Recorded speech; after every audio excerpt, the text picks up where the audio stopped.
जी sir, अगर आप यहाँ पर ध्यान दीजिएगा तो पोलर प्लॉट में आपके पास जी एस बराबर दिया हुआ है S plus one by S square into S plus two into S plus three. तो G of the J omega आपके पास आ जाएगा बेसिकली आपके पास तो जे ओमेगा और प्लस वन बाई आ जाएगा तो J square into omega square into J omega plus two into J omega और प्लस आ जाएगा आपके पास थ्री। मॉड ऑफ दी आपके पास जी जे ओमेगा आ जाएगा under root of the omega square और plus one by omega square into under root of the omega square और ये plus four into under root of the omega square plus nine. ठीक है,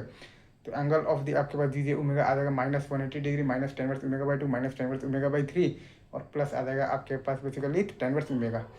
अब आप देखिएगा तो ओमेगा बराबर जीरो पर मॉड है इन्फिनिटी और एंगल है माइनस 180 डिग्री और ओमेगा बराबर इन्फिनिटी पर मॉड है जीरो और एंगल है माइनस का तो 270 डिग्री मतलब कि प्लस का 90 डिग्री। अब आप तो G of the ji omega आप लिख सकते हैं तो रियल और इमेजिनरी पार्ट को सेपरेट आप तो कर कैसे तो आप बेसिकली तो कॉम्प्लेक्स फिगर से मल्टीप्लाई कर दिए और फिर आप देखिएगा basically intersection with the real axis की बात अगर आप यहाँ पर करेंगे तो ओमेगा बराबर इन्फिनिटी पर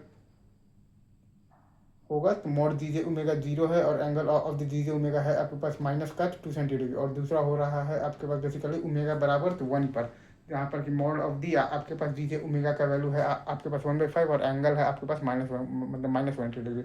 वहीं अगर आप बेसिकली इमेजिनरी एक्सिस के साथ इंटरसेक्शन देखेंगे तो ओमेगा बराबर इन्फिनिटी पर हो रहा है जहाँ की मॉड जीरो है और एंगल माइनस का है आपके पास 270 डिग्री और सिंपल सा ये पोलर प्लॉट आपका यहाँ पर बन जाएगा। ईजी लग रहा है ना, सब कुछ एकदम प्रोसीजरल है, कुछ नहीं है, रोड साफ चीज़ है। चलिए।